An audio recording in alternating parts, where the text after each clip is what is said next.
Junction Creek as well as Mount Adams Street.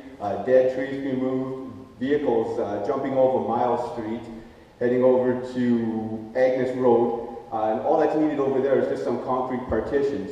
As well in New Sudbury, students are looking for a crosswalk to go across the street at Barrydown Road right by Woodbine.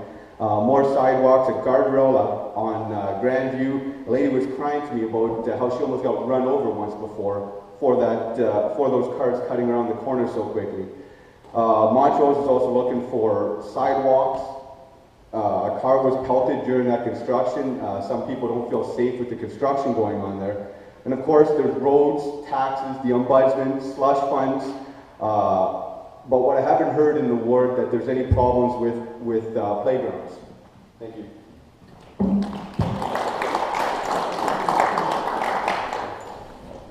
Thank you. The fourth question, Mr. Tabak. Given the proposed budget of a 4.9% increase in taxes for the coming year, what actions would you suggest be taken? We read the question to the audience. Given the proposed budget of a 4.9% increase in taxes for the coming year, what actions would you suggest be taken?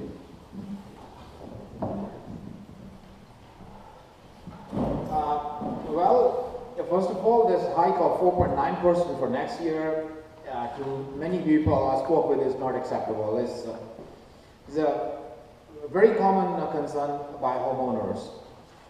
Only for this rising property tax, many people have already started moving to North Bay or Sweden Falls. Here we need to review our budget, find duplication, redundancies, reduce waste, renegotiate contracts.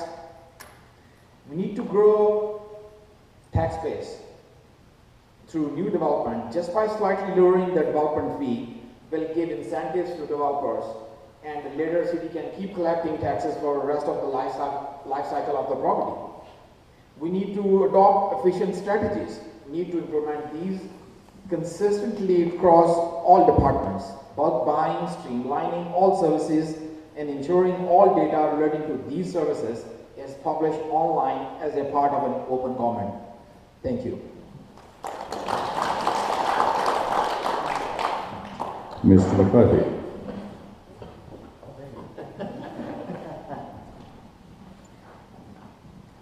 Thank you again, Jerry. Well, I have heard that, again, like my friend Ty said, that we agree a lot. That the 4.9% is incredibly high. Actually, I was going to ask you, it says TI on your wheels that you're running for Ty? Tie times 2, maybe? So yes, like I was saying, the 4.9 is really high, but also I also think I think that also ties into the value of the tax dollar, how we can increase the value of the tax dollar that is in place, and I think we can better achieve the current tax base by creating a tax policy that will better manage and our crumbling infrastructure, be that the roads, homelessness particularly. And one of the things that I'm proposing is road construction off hours. So that's a big one for me, and yes, that's there you go. Thank you.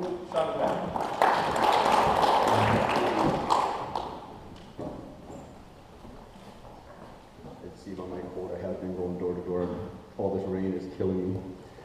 What I would like to introduce, actually, with this given proposal of a 4.9 tax increase for next year, I'd like to actually freeze the taxes, but no, I don't have any hidden fees or anything like that to hidden objectives to save us 13 million or anything. I actually am looking at also reinstating the ombudsman, which would save a lot of money.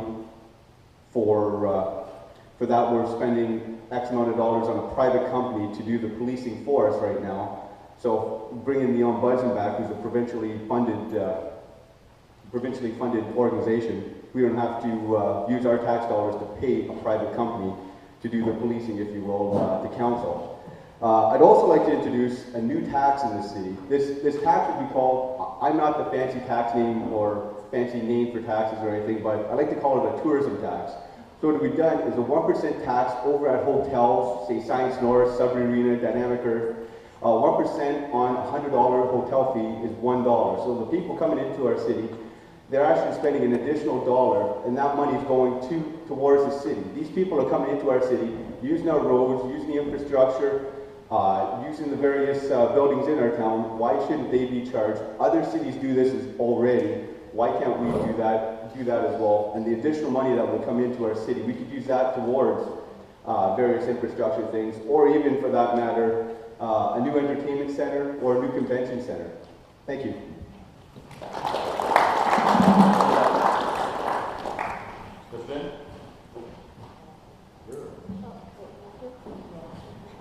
The 4.9 budget.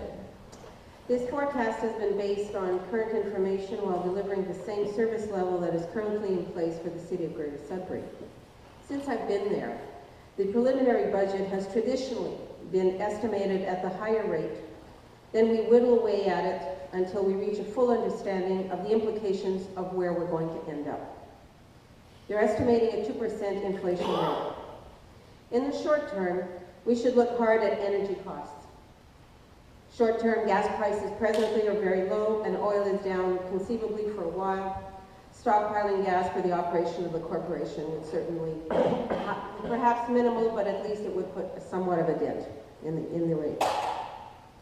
Update on the current energy audits, and to focus on facilities to include arenas, seek out energy savings and grant programs, much like we did with the LED light installation replacement, where we invested some funding, but it's coming back and it's going to pay back in about 7 years. And this is the LED lighting that has been installed that you may be seeing across the city. And for your information, the development fees have been frozen for 2 years. Requesting the impact of reducing your budget, and by your budget I mean to the departments, by 5% on the preliminary budget. And your impact with a 5% increase in individual departments, which means one department may incur a 5% decrease, whereas another department may abscond to a 3%. So you're moving the money around, you're getting better usage for the money. We are not unique. We can team up with the other northern municipalities to present our situation to the provincial government as they are decreasing the OMPF, which is the Ontario Municipal Partnership Fund. This was successfully done in 2009. There are costs, however, that we cannot control. Higher policing, transit, I don't think that we cannot not look at that, and fire costs. Thank you very much.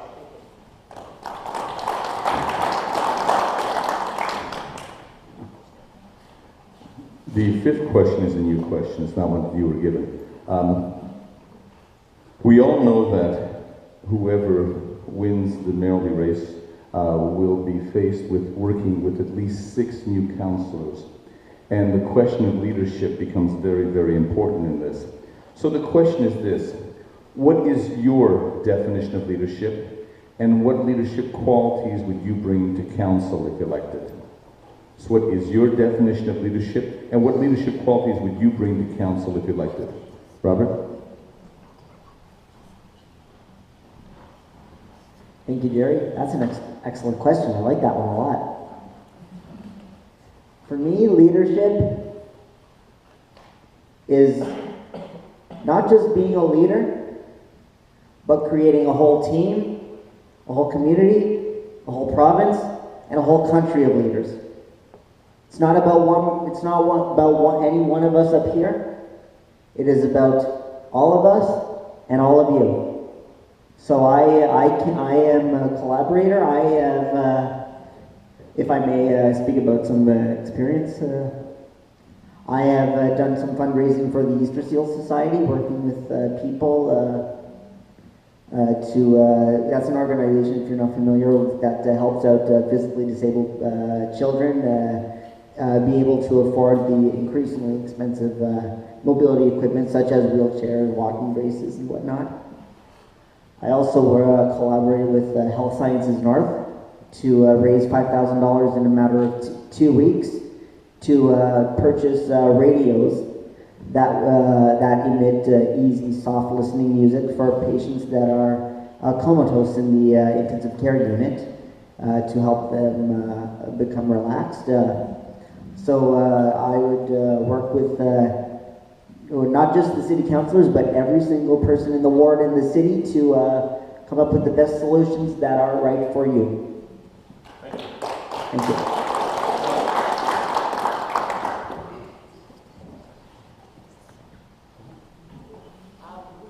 Just so you know, your camera seems to be off. I don't know if you want to. Camera's probably shy of me anyways, I'm not very photogenic. Which one? This one seems to be off. That's fine, you get it back up.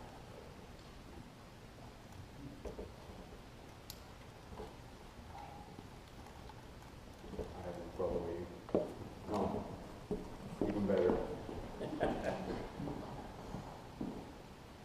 What was the question again, actually, Jerry? I wrote down what part of the question, but What is your definition of leadership, and what leadership qualities would you bring to council if elected?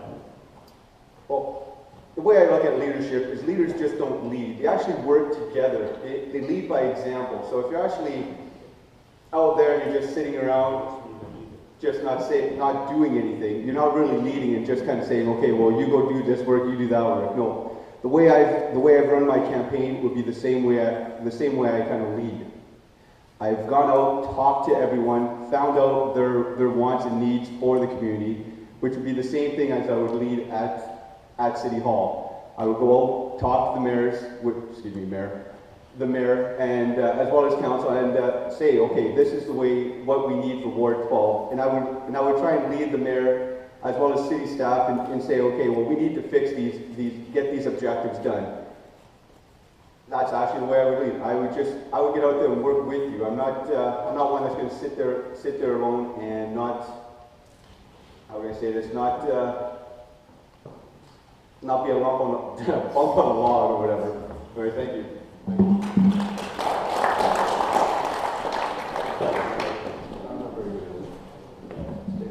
Justin?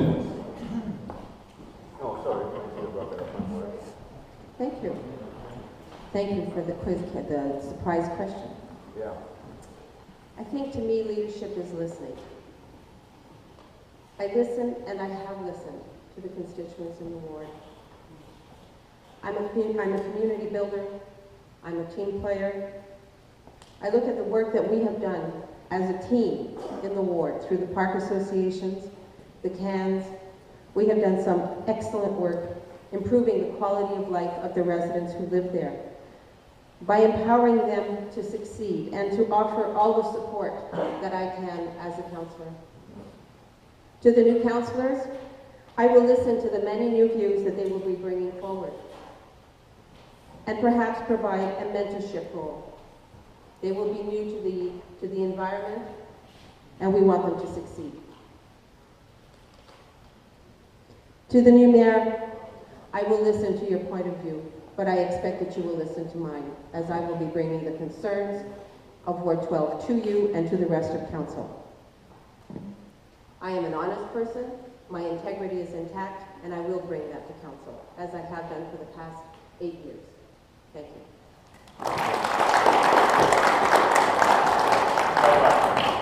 Thank you. Well, actually, that was a surprise trick question, but what should be the mayor's role? I see 2 candidates sitting at the back, so it was easy. I expect There's that. actually 3 candidates here, by the Oh, way. yeah? There's Rohan is here. Yeah. My apologies, yes. So, new mayor should act as a team leader, a team player at the same time. He should help councillors do their job. It should be easily accessible. It should make sure that all departments are working nicely. Make sure that there are no teams or parties in the council. Always, you should watch that, every time on any specific issue, if certain councillors, they always vote for something, and a certain other, they always vote against it. So there should be just one team, not 2 or more teams. It should be a big visionary.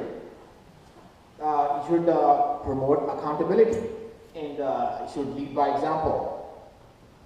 It should generate ideas, and it should be an out-of-the-box thinker. So those are the qualities that I think they should be in the new mayor. Thank you. Thank you very much. I like your definition of leadership better than some of the people that I've seen. I give workshops on leadership, and the best definition I heard was from one basketball coach who said, leadership is keeping the 7 people who hate you away from the 7 who haven't made up their minds yet. With that, we're going to take about a 10-minute break. So I call it a sanitation break, so please be back in the flush. And what we'll do is we'll allow you to please write down the questions, and we'll come back with the questions on the floor. Thank you very much.